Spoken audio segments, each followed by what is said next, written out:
Aujourd'hui, je vais te parler d'une activité fondamentale pour un conseiller immobilier qui, même selon moi, est la chose la plus importante, la prospection. Alors, je vais commencer par te définir ce terme avec trois définitions totalement différentes. Première définition, la prospection regroupe l'ensemble des actions qui visent à identifier et à contacter de nouveaux clients potentiels ou prospects et à chercher à les transformer en clients. Deuxième définition, exploration méthodique d'un lieu pour trouver quelque chose ou quelqu'un.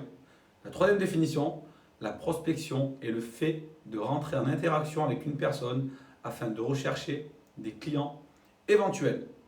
Alors cette prospection, elle est indispensable dans ton activité. C'est quelque chose qui doit devenir une habitude journalière pour toi afin simplement d'accroître ton volume d'activité, ton business, ton chiffre d'affaires. C'est une priorité dans ta journée qui doit devenir routinière chaque matin. Très facile.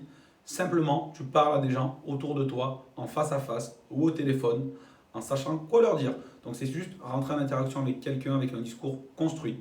Le boulanger prépare son pain la nuit et le vend la journée. Nous, en tant que conseiller immobilier ou agent immobilier, on doit préparer notre business le matin et vendre notre business l'après-midi. Pas de préparation, pas de vente, pas de prospection, pas de mandat. Le travail de prospection, ça peut s'apparenter à celui du chercheur d'or. Il passe ses journées à chercher des pépites d'or dans la rivière. Tu dois passer les tiennes à trouver des pépites pour tes futurs acheteurs. Tout simplement. La prospection, c'est un état permanent. Tu dois être systématiquement en alerte. Tout le monde doit savoir autour de toi que tu es conseiller immobilier. La prospection doit être récurrente sur un même secteur. Tu dois être vu, reconnu, être tout simplement un acteur local et même l'ambassadeur de la zone sur laquelle tu travailles.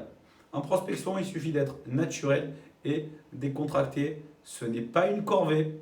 Il faut prendre du plaisir à la faire car c'est un élément indispensable dans ta journée tout au long de ta carrière en tant que conseiller immobilier. Plus tu en fais, plus tu maîtrises. Et plus tu maîtrises, plus tu aimes, tu vas te créer un cercle vertueux. Pour être réussi, il faut avoir de la rigueur, de l'organisation et surtout être hyper enthousiaste pendant tes phases de prospection. Tu dois avoir un message construit et pensé. Pour ceci, moi, je te conseille d'avoir des scénarios à utiliser. Dans notre structure, on travaille sur scénario. Il ne faut sous aucun prétexte annuler ou déplacer tes plages de prospection et je te conseille de les organiser au moins le mois, au minimum une semaine avant. La prospection te permettra de générer de meilleurs mandats et de te donner un maximum de chances d'avoir l'exclusivité car très souvent, elle te permettra d'arriver en amont du projet de tes vendeurs. La prospection, ça doit représenter 75% du temps d'un négociateur débutant et au moins 2 heures par jour, 4 fois par semaine pour un négociateur confirmé. La prospection, ça doit être la première activité de ta journée, bien sûr avant de consulter tes mails et tes réseaux sociaux. Pendant la séance de prospection, ne réponds pas aux appels entrants et refuse tout type de distraction possible. C'est très facile de ne pas faire sa prospection en se donnant des fausses excuses.